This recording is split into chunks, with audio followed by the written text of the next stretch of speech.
For staying with us, you're watching Plain Speak with me, Shivani Gupta. Misery acquaints you with strange bedfellows, even estranged cousins. But political survival is another beast altogether. Political survival even makes you eat your own words, and sometimes, as in the case of the Thackeray brothers ahead of BMC polls, makes you adopt the very words of your rivals which you once opposed and lost at the hands of. Sanjay Raut of the Sena UBT has thrown the very "ek hai to safe hai" refrain to the Marathi public ahead of the BMC elections, the same slogan once used by PM Modi for BJP ahead of the 2024 Maharashtra elections, a slogan that eventually worked for them in a big win. When Yogi Adityanath said "batenge to katenge," his political rivals called it communal. It was only another way to say "ek hai to safe hai." Now, bitter, estranged former partners are adopting the same from the BJP. What does it say about their desperation in these elections? And can the slogan that once delivered for the BJP deliver for the cousins as well? We'll take that and more up with our guest joining us in just a bit. But how times change. Earlier, the same Sanjay Raut and company had objected to BJP's "ek hai to safe hai" slogan made during the Maharashtra Assembly elections campaigning. But now, they themselves are making the slogan. Earlier, Sanjay Raut had reminded the BJP after they used the slogan that people are already safe in Maharashtra. Uddhav Thackeray, party head, had said the country follows unity in diversity. And their BMC polls partner, Sharad Pawar NCP, Sharad Pawar had criticized the Prime Minister's statement by saying that these are attempts to divide society. But their own alliance is now using this in BMC elections.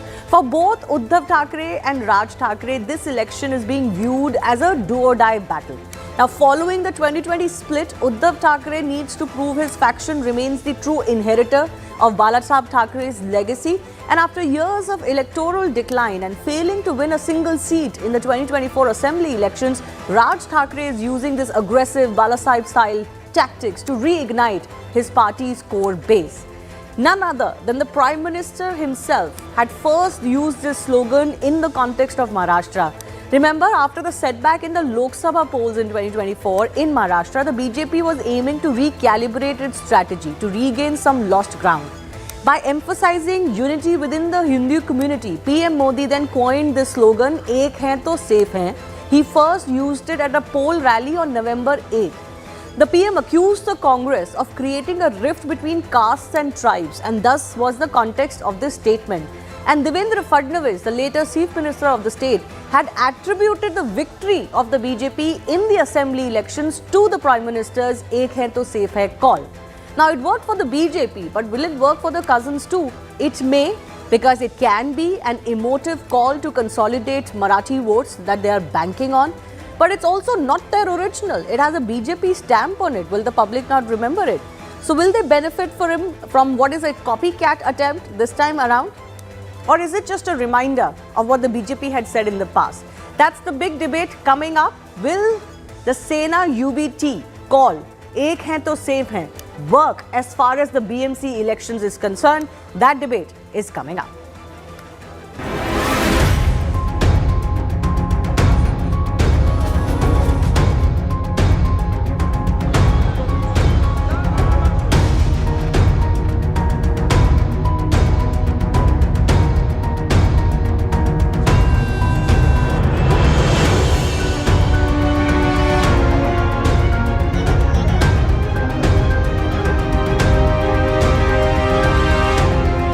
Sanjay Raut को ये बहुत देर के बाद समझ में आया। "एक है तो सेफ है" ये नारा अब उनके किसी काम का नहीं।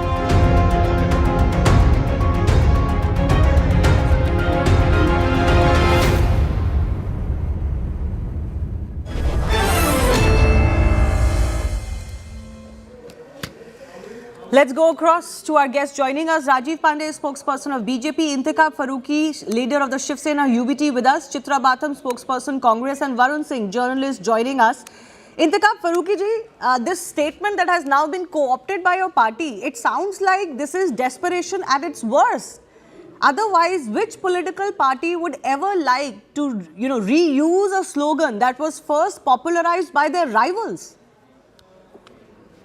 The statement what is made by Mr. Sanjay Raut is because is for all the Marathis and for all the people living in Maharashtra, is because that come out and vote for the betterment of Maharashtra, so that we can have our mayor, and so that we can have our mayor, and he will work for all the community and the people of Maharashtra. See, a poor man who's working from morning to evening all day for his family, he doesn't care for anyone. He focuses that he should get a good mayor, and Shiv Sena has been working from so many years So for the how people does of एक है, Maharashtra. one second, how does एक है तो safe है figure and fit for a poor man? उसके लिए तो एक आपको है फिर तो कुछ safe है डेवलपमेंट is, की बात करनी चाहिए थी, रोजगार की बात करनी चाहिए थी. yeah, एक है तो safe है is the statement that for all the Maharashtra to unite and vote for the Marathi, and for all the Marathi people to come out and vote, so that it should become a power. See, we all know that all the big companies are being shifted from Mumbai to Gujarat and other places. So our youth, our young youth, is struggling for the jobs, and getting But into sir, all the Mr. Faruqi, you didn't answer my first and placing question. towards. One second. First of all, I don't understand how एक है तो safe है is sending the message that economically you can do the best for Maharashtra or Mumbai. I don't understand how that fits, because एक है तो safe है is about either Marathi unity. It can't be about all of Maharashtra unity, because that's not how these slogans are used. It's about Marathi unity. Fine enough. But this is a slogan first used by the BJP in Maharashtra. Shiv Sena, UBT had criticized it then, but you are adopting it now. What does it say about your politics?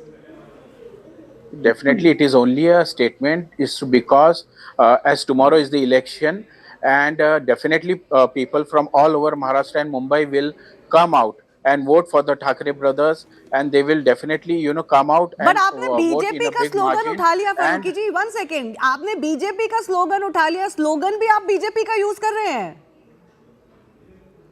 no, it is nothing like using somebody's slogan or something like that. It is only a message that to unite and come out, and as tomorrow is a voting day, and they want everyone to come out, unite, become a power, and then come out and vote for the betterment. Okay. And nothing else. It's just a Rajiv slogan. Pandey, It's nothing like. in 2024, this same slogan used by the BJP and by the Prime Minister was decried by the opposition, including Uddhav Thackeray, Sharad Pawar and their parties. Today, the same parties are using this slogan. You must be, I don't know, maybe you take this as a compliment? No, we are happy. I'll tell you one thing. This slogan used by Honorable Prime Minister was that the country, all the nationalist people should be together. So no one should divide us on the basis of caste, religion, or reason. So we all nationalist people should join hands together. Then we will be safe. Country will be safe. We will move forward for development, because if suppose division is there, then there will be issues, so that will affect the development in the country. Right now, what Sanjay Raut ji is trying, they have understood very well. 16th January, it's going to be a nightmare for them. So now they are trying to do something. They are talking about that we are uniting Marathis. Of course, all Marathis, all Hindus are united. We are also saying, it is our slogan, ek hai to safe hai. Whole Maharashtra should be united, and then that's why we are safe now. The reason is, otherwise you see, from 2004 to 14, every year till 13, there used to be a bomb blast in Mumbai city. You can go and check how many blasts were from Ghatkopar to 2611 to train blast, wherever. Right now, ek hai to safe hai. That was the motto given by the Honorable Prime Minister. Now they are also saying the same thing. So actually, I think Sanjay Raut ji is trying to ignite people that come in large numbers and vote for BJP. Because then you will support No, this उन्होंने slogan. ये भी add किया है कि safe hai. एक है तो safe है, ठाकरे इज बेस्ट है. उन्होंने ये भी ऐड नहीं, किया. ठाकरे जी, बाला साहब ठाकरे बेस्ट है. परम आदरणीय हिंदू हृदय सम्राट माननीय बाला साहब ठाकरे बेस्ट हैं. उनकी आइडियोलॉजी को लेके हम चल रहे हैं. इसको आप समझिए. ठाकरे तो बेस्ट है ही, बाला साहब Thackeray best. Okay. I want to bring in Chitra Batham also. Chitra Batham, Congress is one of those parties, the national opposition to the BJP, that doesn't like this kind of sloganeering from BJP leaders, whether it's ek hai to safe hai, or Yogi Adityanath, coining another slogan in another words, cutenge to batenge. He said this is another context, not in the context of Maharashtra elections. But Congress is not a fan of this kind of politics, right? But The Sena UBT using this along with the NCP SP, would you not concede that it shows their desperation, that they're also using the same slogans of the BJP which they once opposed? So they called it communal then, you call it communal by the BJP. So now Sena UBT is also communal, MNS is also communal, NCP SP is also communal.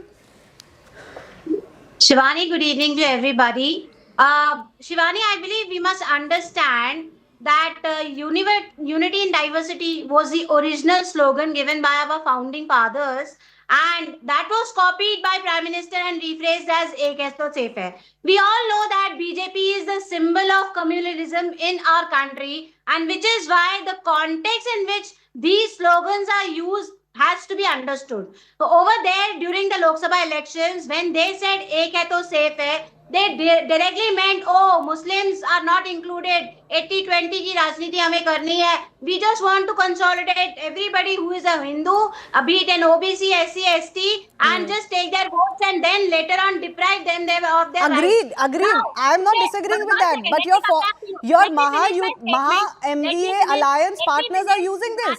Vani, I am coming to that.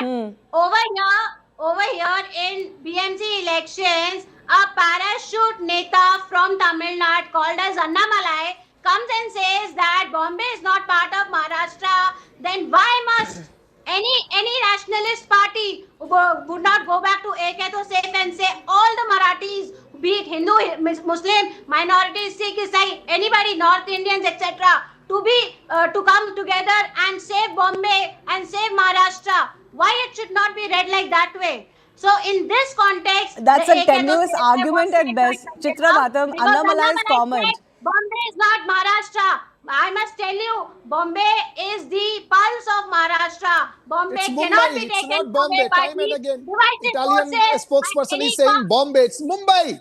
Mumbai Devi, Mumbai, not Bombay. Please. One second. Bombay. No, don't say Bombay. What is Bombay? So one second. In response to one second, I'm hearing this for the first time. 1 second, Rajiv ji, please don't speak over each other because her audio is not clear then. 1 second, I'll come back to you. So Chitra ji, you're saying that in response to Annamalai, Sanjay Raut is saying ek hai to safe hai. How is that a response to Annamalai? I'm not understanding. I did not hear your question. How is this a response to Annamalai? I'm not understanding. You may object to Annamalai's statement. Because they want to take away Mumbai from Maharashtra. They want to divide Mumbai from Maharashtra. Please read into their agenda. Their selective plan, their secretive plan was spilled by their parachute neta. So can I just ask you one thing? Can I just ask you? This is very interesting elections to say the least. Because Chitra Bhatam and Congress are fighting separately from the UBT, NCP, SP combined. They're fighting separately with the BVA, but you are supporting this call that has been made by the Sena UBT. We are still in alliance with them for Vidhan Sabha as well as Lok Sabha. So for the local, so that's why you're defending it. We have mentioned, we believe in Satyagraha and Ahimsa, and MNS has always resorted to violence, which is why we went away with them. So this is why you are supporting this. It's the very slogan you objected to when BJP uses it. You are supporting it because you have to defend your alliance at the state level. Always be part of Maharashtra. The Hutatmas who have laid down their lives for keeping Mumbai with Maharashtra, their sacrifices will not go. All right. This is a response to Annamalai. Even the Shiv Sena UBT is not saying it, but the Congress has found this great spin to this statement and why Sanjay Raut is using. I spoke to the UBT Shivani, can I get spokesperson. He didn't say this was a response to Annamalai. He is saying this is a pitch for development. This is for Marathi Manos. This is so that they get what they want from Mumbai. You are saying it is a response to Annamalai. What is going on in these elections? Yes, Rajiv Pandey, then Varun. Just I wanted to say is the BJP, she is saying, Congress spokesperson, that BJP is for communalism. This country was divided for Prime Minister post by a party, I don't want to take even the name. as far as Mumbai is concerned, Mumbai will be part of Maharashtra, were in and government with that party. Honorable CM You Sahab took has said money from in the that last party, and now rally, you're saying as well as your people gave food nobody can necessary. detach Accept Mumbai that. from Be Maharashtra. I man am enough to saying accept our what honorable CM your has said so. ancestors did. Be Ma'am, man can enough I? to accept what your ancestors did. Okay, Be okay, man okay. enough to what these Okay, thank you, Hamadwara, thank whatever you. you call them Thank you, as. ma'am. But Thank you. Don't get excited, please please. don't talk What I'm about saying tier to 2 Shivani nation ji, theory and all. Shivani ji, can I Everybody just knows that. conclude? Shivani, just can I Yes, conclude? Smart What I'm Rajendra. people, saying, what smart I'm people, saying, who are the face Mumbai, of communalism in this country. Honorable CM has categorically stated in the Mahayuti rally in Dadar that nobody can divide Mumbai from Maharashtra. It's a Mumba Devi's place. It is, and Maharashtra is a guiding light in the whole country. We are supporter of Chhatrapati Shivaji Maharaj. We are supporter of Dharmir Sambhaji Maharaj. They are trying to decide. You know, Devendra Fadnavis is not Marathi. Eknath Shinde is not Marathi. They are trying to, they don't have now anything left. They cannot show. We are fighting election on the basis of development. Three things I will show: coastal Okay. road, metro, Atal Setu, new airport. On these four things, No, fair we enough. are going to I'm still win not in understanding. Mumbai, Please, both of thumping you. majority. Please, both of And you. these Please kind yield. of slogans, just one line, these kind of slogans clearly reveal, Shivani ji, that they have run from the ideas. They do not have any new ideas. So they are trying to Okay. copy our ideas. No, Varun, what I'm not understanding is that when this slogan was made by the PM, Sanjay Raut said everybody is already safe in Maharashtra. So is he now saying that no, people are not safe in Maharashtra? But you can't change it within, with less than 2 years. So it was communal and not fine, this slogan, when you were in power or when you were hoping you will come to power in Maharashtra and in the context of the 2024 assemblies elections. But now this is the slogan that UBT is banking on. But So, that is to the be very explanation of honest, I think my name is Varun Singh Chitraji, Chitraji. I'll Let come me back to you, have a please. word. Yes, Varun. Yeah. If you see the poster that has been posted by Sanjay Rao, that poster itself is a copy of something that was posted by Nitesh Rane in the morning. It said, Ek hai to safe hai, and Mumbai is with I love Mahadev. And he just changed that thing with Thackeray is the best. And it shows two things, to be very honest, that right now, when both the brothers have come together, it was expected that there would be a lot of fireworks that would happen, and a lot of people would be there on the field, on the road, and that wasn't visible. And that is one of the biggest reason why the UBT right now is trying to take away not just the ideas, but even the slogans that they have decried about. It is very surprising to see the Congress, which has very selective. I would like to remind Ms. Chitra that yesterday, Nana Patole, the former Speaker of Maharashtra Assembly, who happens to be the senior most Congress leader in Maharashtra, ex-president of Maharashtra Congress, he made a statement that Uddhav Thackeray is corrupt, and yet she and her party is in the alliance with MVA, and Uddhav Thackeray is obviously leading that alliance. So it is very surprising and strange to see that we are in Maharashtra and Mumbai, we have so many political parties who want to divide, even for the Congress or even for the Bharatiya Janata Party, which is now accusing Ajit Pawar as corrupt. They want to sideline from him. Yesterday, the police visited his offices in Pune. I don't know what kind of amalgamation of parties and alliances we are seeing.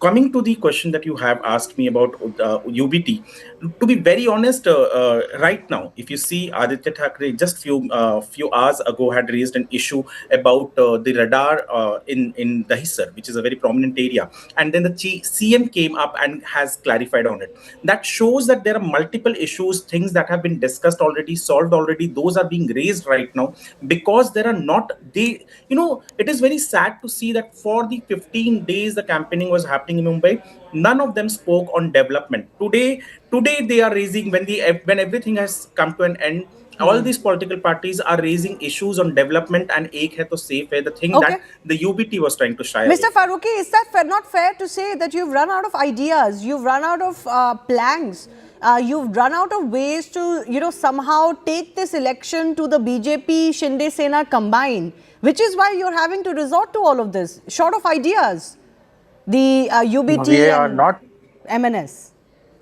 nothing short, like short of ideas. We are we are the same. And as when it comes to Mumbai and Maharashtra, it is always Thackeray and Shiv Sena. So there's nothing to copy someone, or we are trying to follow someone. It's nothing like that.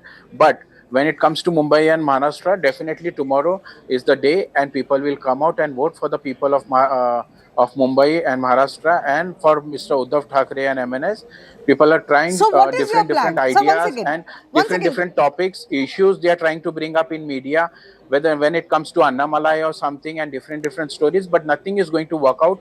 Definitely people have made their mind, they have made up their mind for whom they are going to vote for, and they are definitely going to so vote what for is your Mr. plan? Is it Uddhav Ek Hai Thackeray To and Shiv Safe Sena. Hai and Marathi Manus, Asmita and Unity? Yes. Is it development? What is your plank? You need to have one single plank, right? Yeah, our plan is the same, to serve the people of Mumbai and Maharashtra, as what Shiv Sena has been doing for so many No. years. Is your When it election comes to good campaign roads, when it comes to based on water, Marathi, hospitals, Asmita being all. snatched away, Marathi resources being snatched away? Because MNS clearly stands only for that. They've been deriding North Indians, South Indians, everybody. Surprisingly, the Congress is not finding any problems with that, even though nationally it They can are be an only issue for them. What is your main the agenda? only. Is it Marathi pride alone, or what is it? Shivani, See, when it comes Shivani. to like people come to Mumbai, they have been working here for years and years, staying here. But when it comes to what is their demand? The demand is only that our demand is only that you speak Marathi when you're living in Mumbai, when you're living in Maharashtra, studying here, married, you have children and all. So the only demand is you speak Marathi. But some people, they don't want to do Okay. that.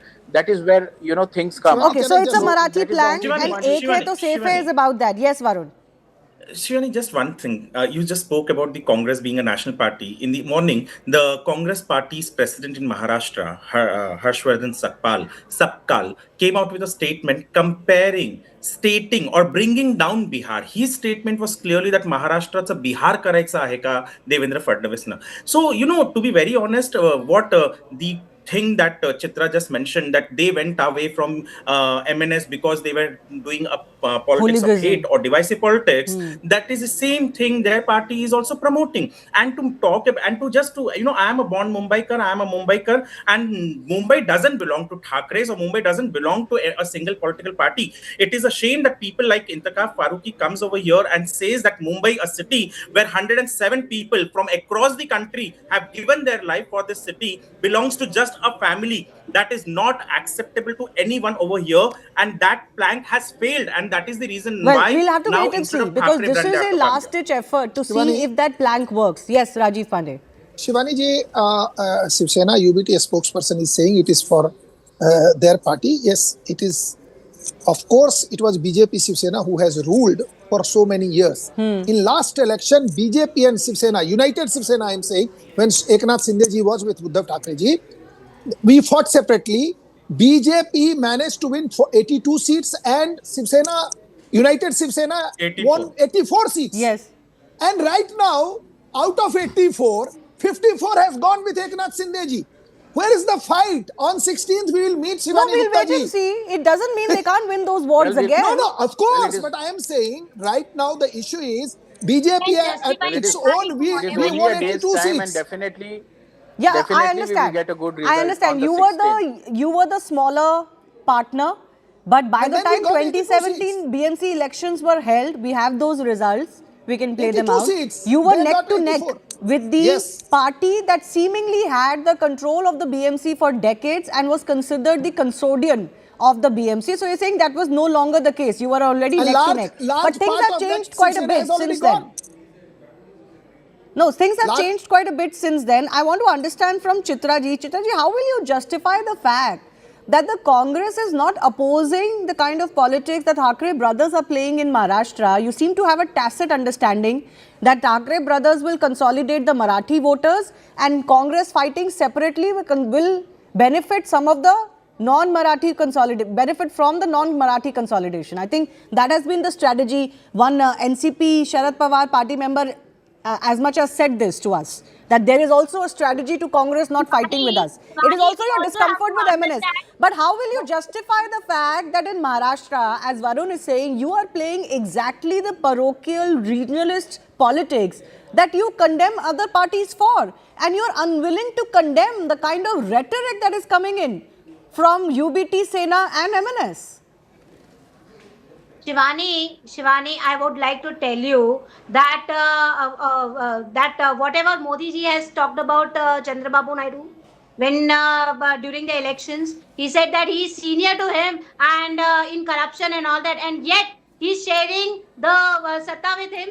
Okay, today Ajit Pawar is saying with all his scholar tight that जिन्होंने मुझे कहा था कि jail में चक्की पीसिंग उन्हीं के साथ सत्ता में मैं बैठी हूँ. So I don't think so people need to play out the statements of the leaders as such. It is all time based per se. Now coming back to your point that we have talked about development, we have given peace, progress and stability and development to the people of Maharashtra for so many years. We have been into the Vidhan Sabha, we have been into the local body elections as well. So I believe the only alternative now the people of Mumbai as well as the people of Maharashtra have with them is to go with Congress and its alliance and vote for progress, stability and peace as well in this Can state. can I ask Varun this question, because increasingly I'm hearing more and more statements that make me believe, as I think you were part of that show where the NCP SP state spokesperson Yes, had Mahesh said Chavan. that it is Mahesh all Chavan. strategy.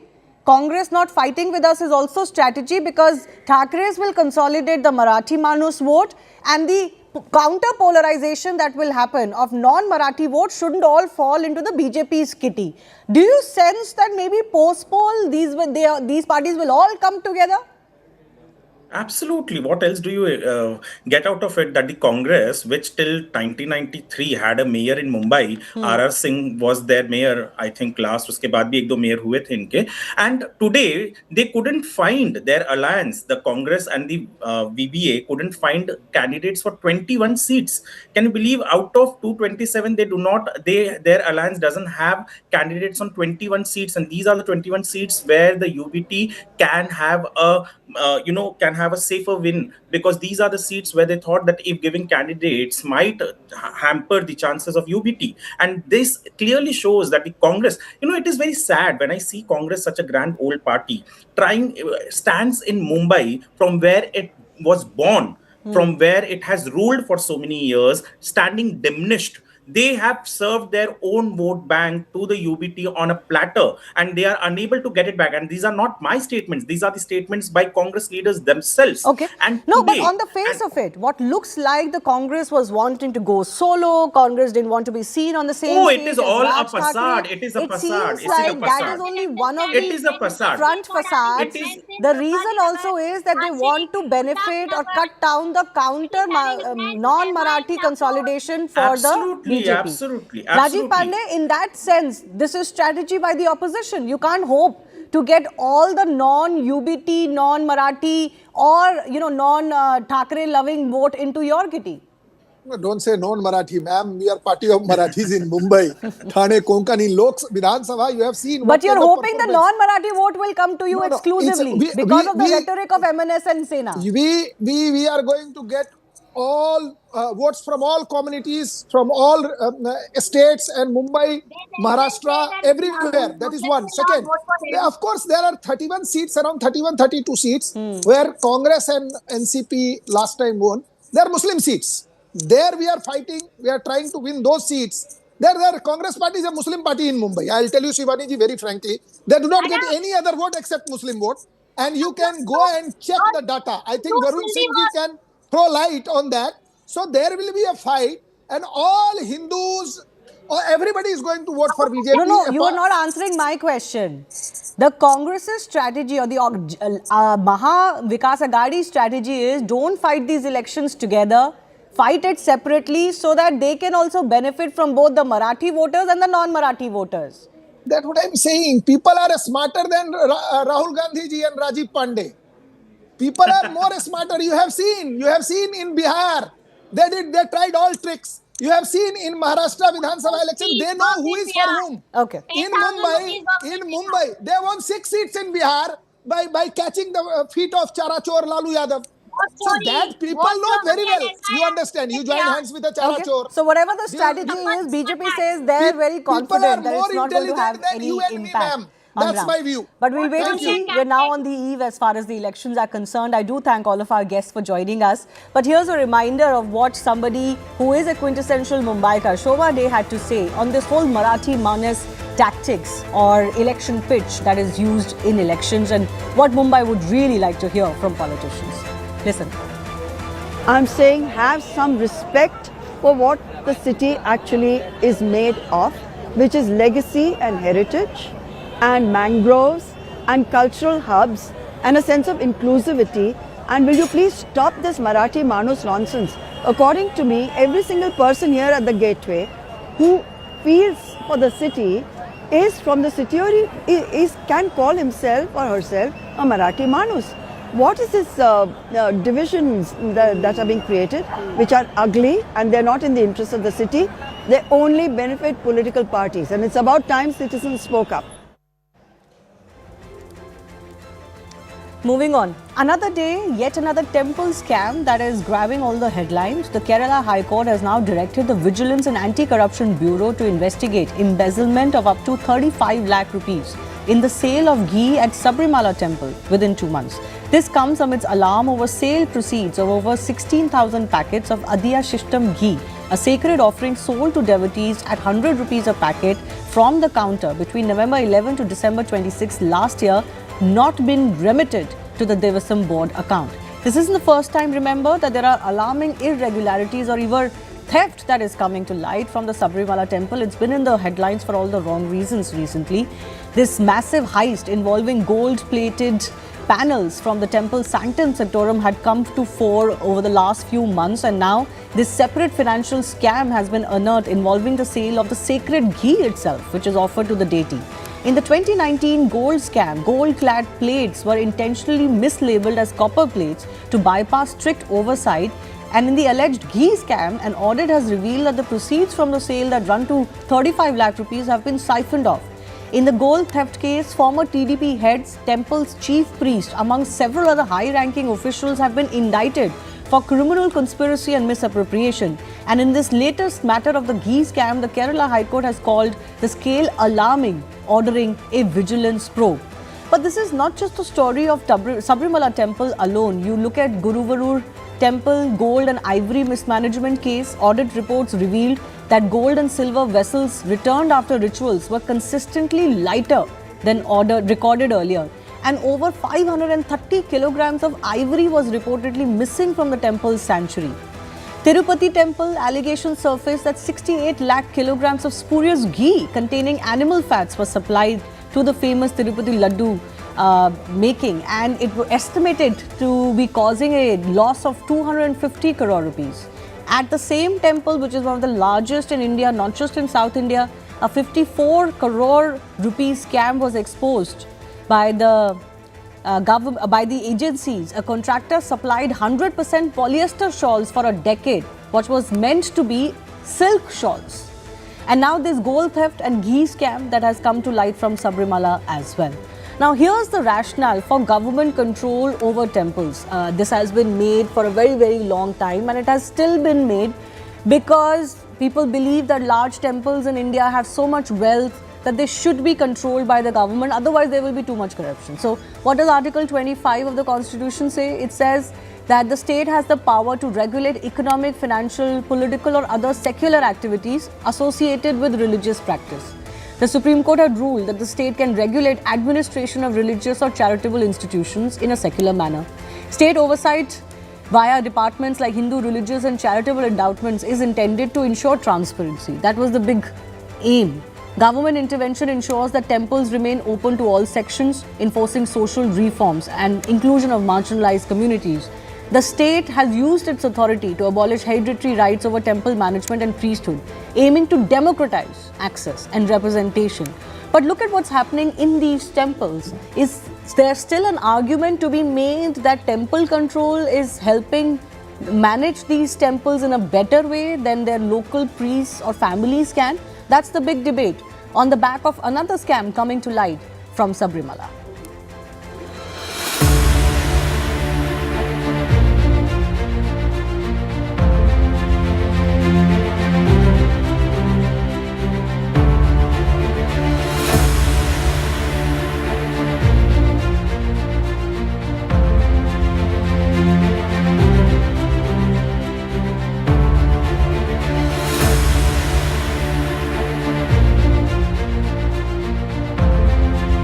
This is not just case of loot, it is systematic corruption. Both the UDF and the LDF are at the heart of this. This is a systemic corruption that's being happening. People of Kerala will definitely give a befitting reply.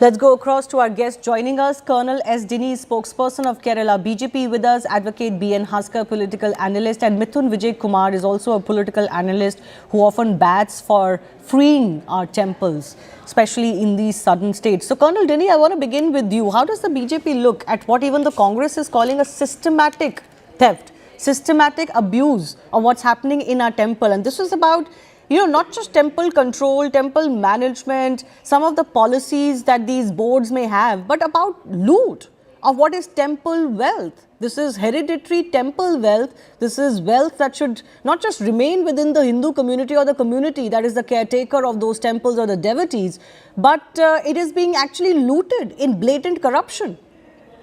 I mean, it's quite ironical that the Congress itself is calling it a systematic corruption, when we all know that it is both the LDF and the UDF which has been ruling the state of Kerala for the past so many years and decades, and no other government has been formed there.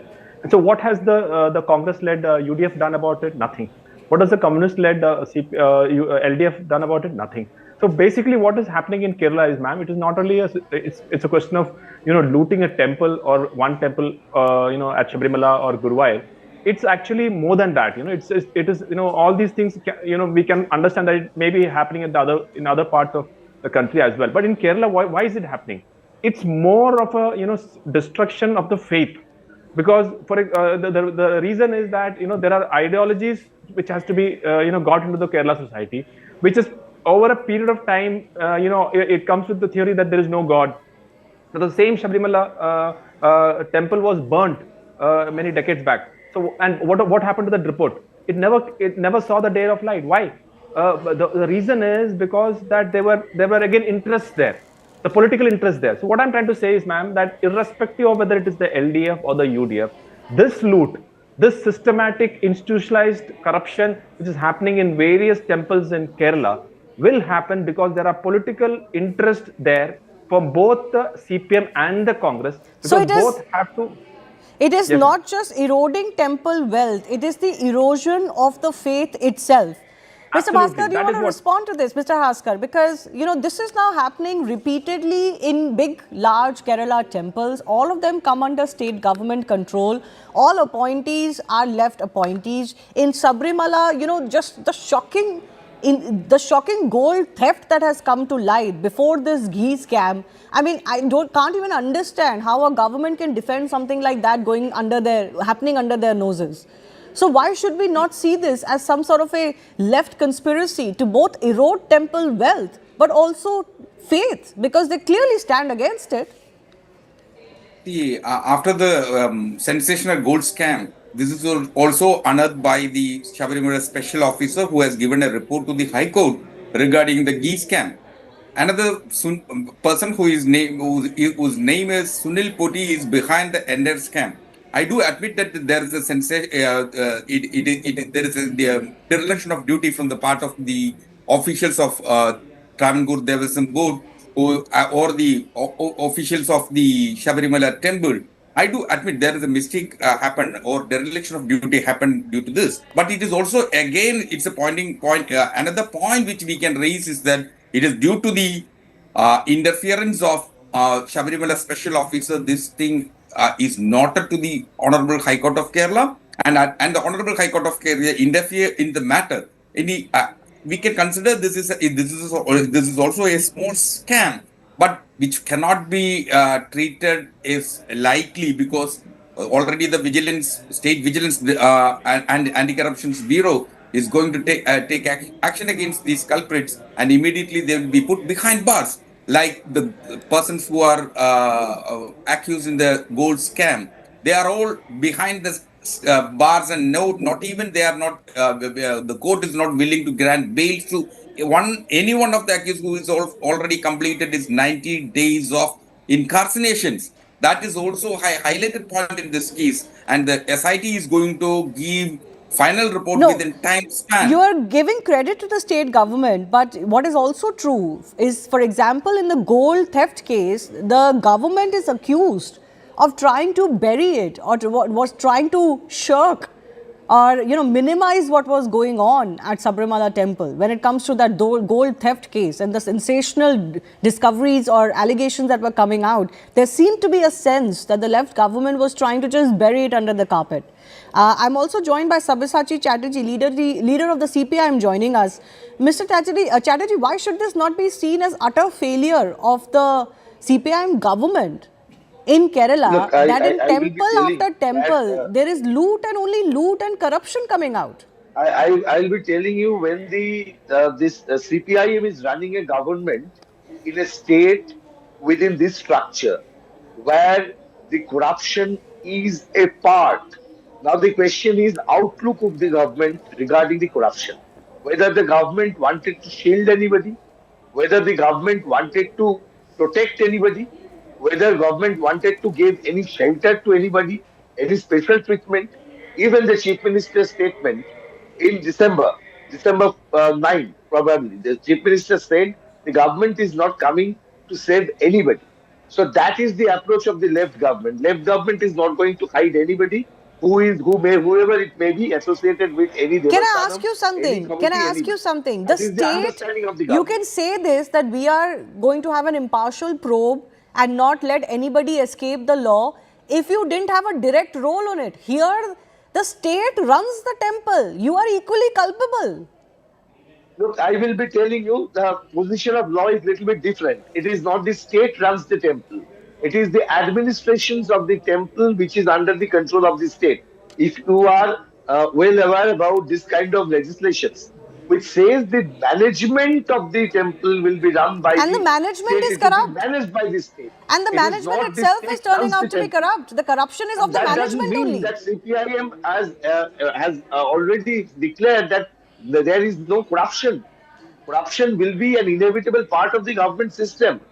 If there is a corruption, that can't be a great explanation for it. How would you ever raise any fingers on anybody else if you make an explanation that corruption is always part of a government system? That's why the law is required. Law is there to take care of these situations, and government is there to enforce the law. So nobody is talking all of these years it was happening under Pinarayi Vijayan's nose, and the government had no clue. They had no way to stop this. That's why when anything is surfaced up, when there is a direction of the court, when there is a direction and their vigilance is now in investigating the thing by the direction of the court, and honorable court is there to monitor the whole situation, then why we are being afraid? Why we are thinking that government is there to save this, protect this? So, in anything that the government manages... There are the allegations against them, they are trying to... No, you are pinning this on individuals, but government cannot escape its responsibility, because, as you said, the government itself is in charge of administration of these temples. Maybe not the religious activities, but certainly of the administration and of the money, of the gold, of the wealth. If it isn't arguments, if it isn't allegations like temple wealth is looted by state government, it is taken over, temple land is taken over, temple wealth is taken over, it is used for quote-unquote secular activities when India doesn't allow that for any other religious institutions. Now you're justifying corruption by saying corruption is bound to happen wherever government works.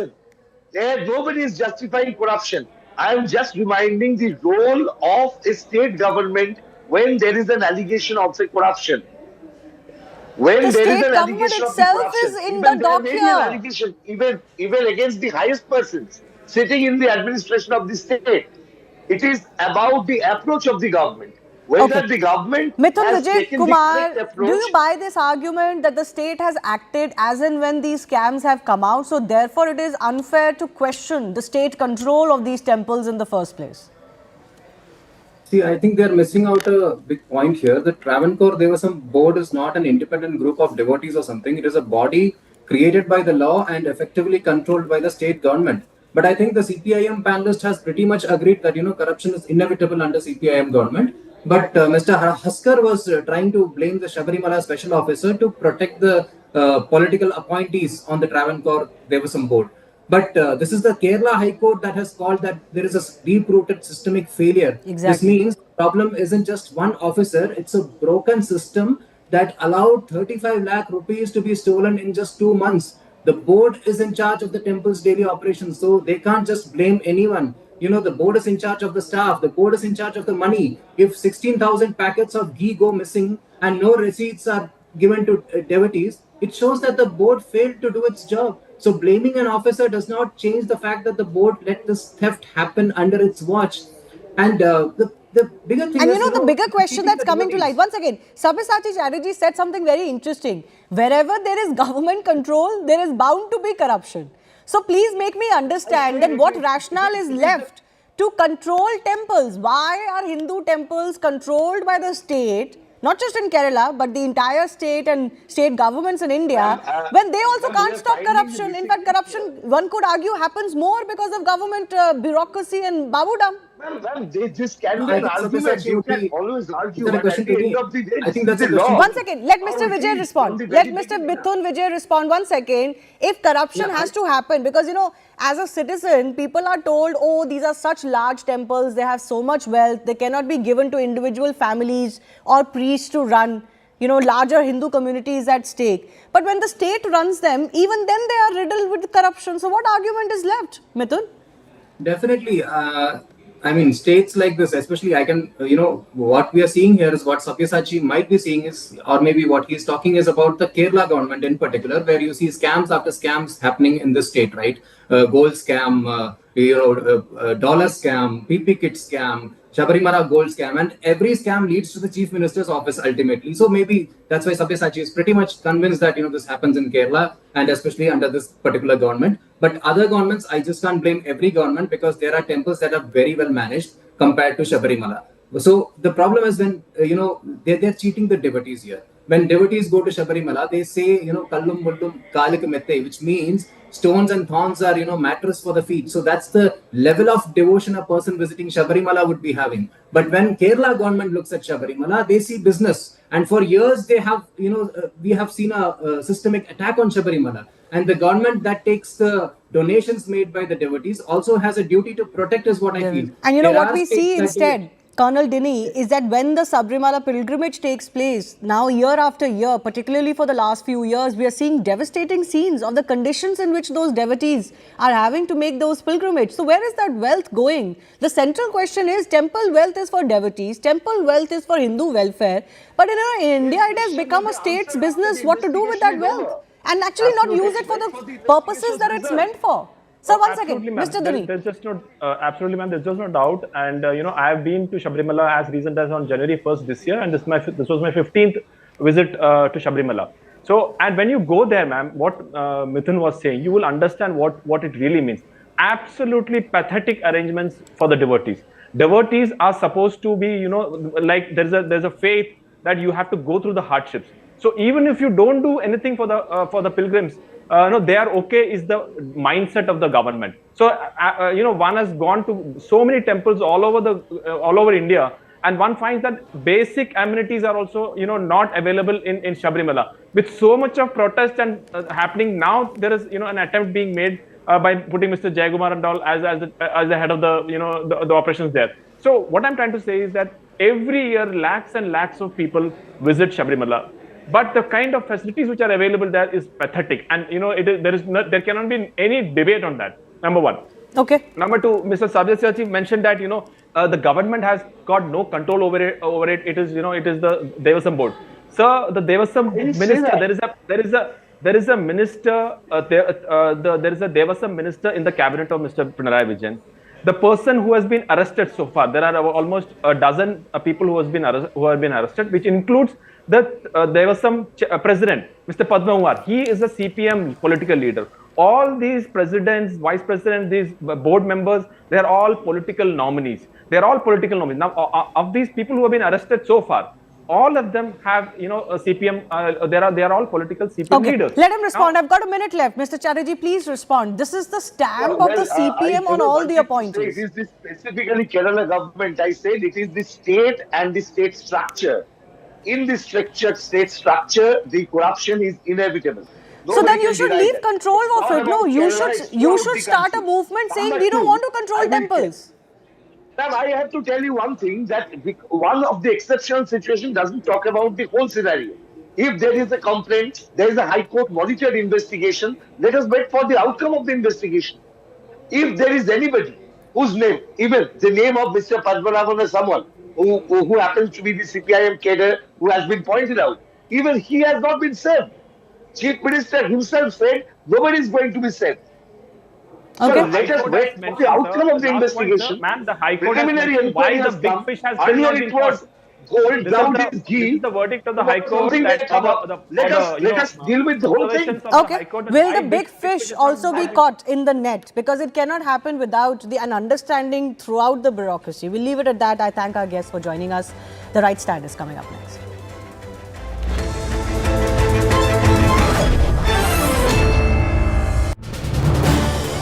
This is News 18 Network.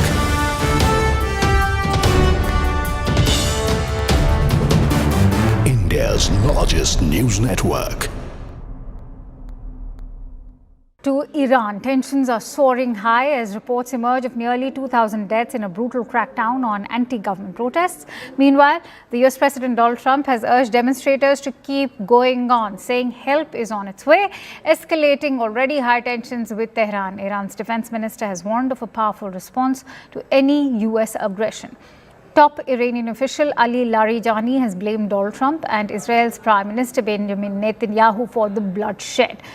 Meanwhile, 26-year-old Irfan Sultani has also faced execution for protesting against the Supreme Leader, the Ayatollah, marking the first such sentence in the uprising in the past weeks. Now, amid a 130-hour internet blackout, Elon Musk's SpaceX has stepped in, offering free Starlink satellite access to Iranians seeking to stay connected. Remember, this happens at a point when the US President himself said he will be reaching out to Elon Musk to ask for a solution. Listen in. همانطور که در پیام قبلی به شما گفتم، صدای شما و شجاعت شما را جهانیان نه تنها دیدن و شنیدن، بلکه دارن اکنون اقدام میکنن.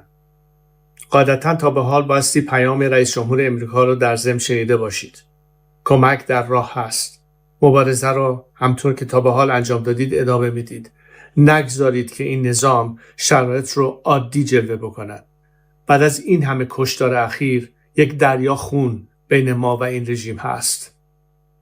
یادداشت کنید اسامی این جنایتکاران رو. یه روزی به سزای اعمالشون خواهند رسید. و اما پیام ویژه‌ای دارم به پرسنل ارتش. شما ارتش ملی ایران هستید، نه ارتش جمهوری اسلامی. وظیفه دارید از جان همیهنانتون حفاظت بکنید. فرصت زیادی براتون نمونده. به مردم هرچی زودتر بپیوندید.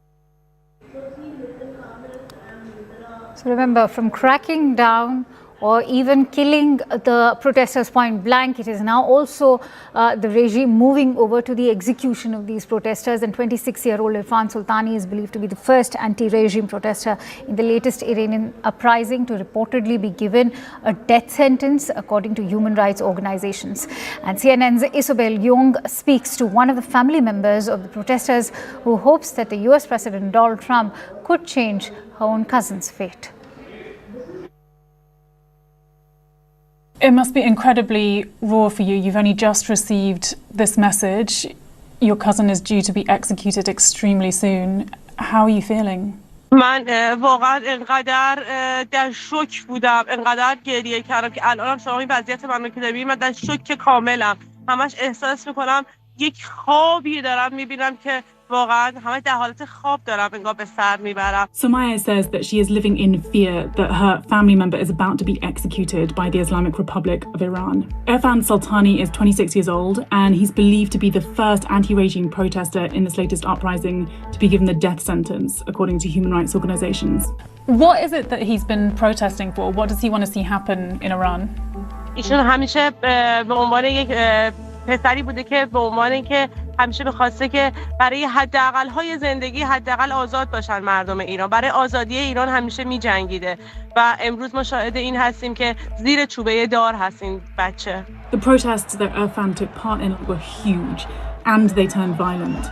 To date, about 2,000 protesters have been killed, according to a US-based rights group, but that figure could be much higher. The Iranian state media has said that these protesters are rioters. Was Irfan using violence? عرفان هیچ وقت دست به خشونت نزده. همیشه شاهد بودم که تمام این خرابی هایی رو که دارن انجام میدن توسط خود همون رژیم داره انجام میشه و برای اینکه بچه ها رو اعدام بکنن فردا گردن بچه ها میندازن. Human rights organizations say that he was arrested on Thursday and that he was given the death sentence just 2 days later. They said that he wasn't allowed access to a lawyer and that his execution has been expedited without trial.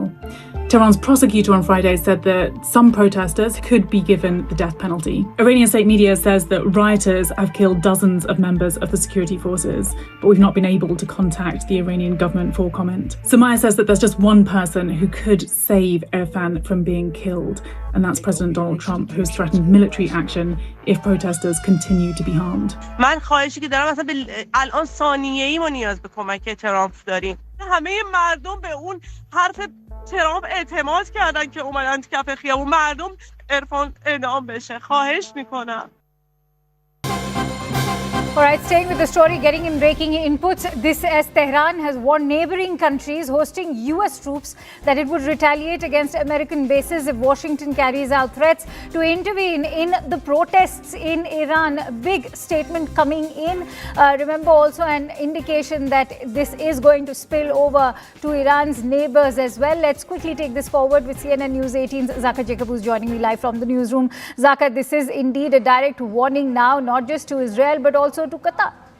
It is. I mean, there are multiple U.S. allies in the Middle East who have American military bases. The Al-Udeid air base in Qatar is, of course, the biggest American military base in the region.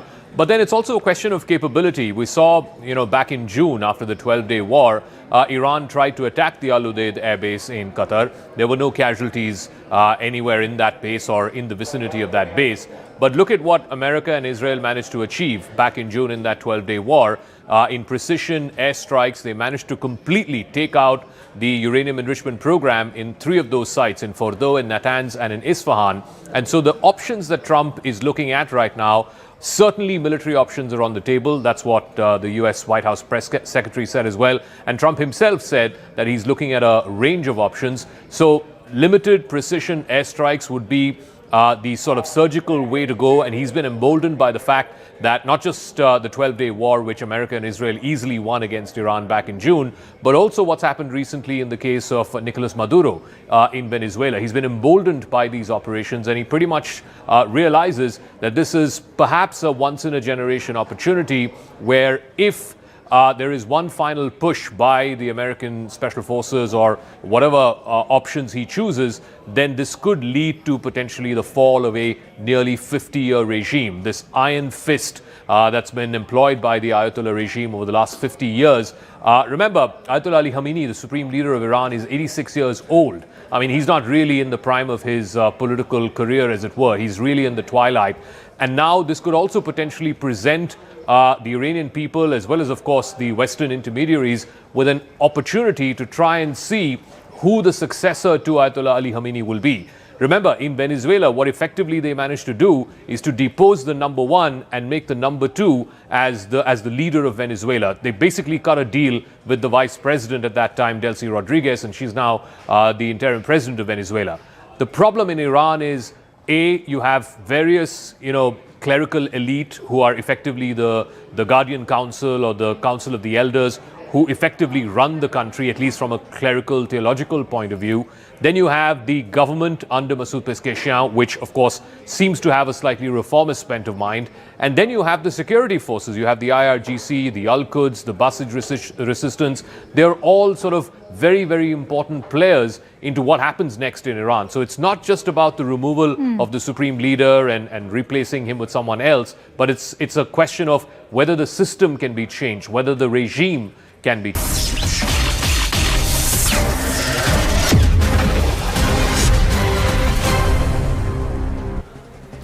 Namaste, Jai Hind, Vande Mataram. Welcome to this edition of The Right Stand. I'm Anand Narsimhan, and let's go straight across to the big story of the day, and that revolves around Kerala. In God's own country, and perhaps the most famous deity and most favored deity and most worshipped deity there is Shabarimala Ayyappa. The abode of Lord Ayyappa has been surrounded with multiple issues in the recent past. It was the first under the left government itself where the assault on Astha was, when people, non-believers, non-devotees wanted to force their way into the sanctum sanctorum of the deity. Then came the gold theft, and now the latest is around ghee. And this is another major financial irregularity that's now been unearthed. The sale of ghee. This is the Shishtam ghee, which is just about 100 milliliters, 100 ml, priced at 100 rupees, and nearly 35,000 packets between November and January as we speak have been found misappropriated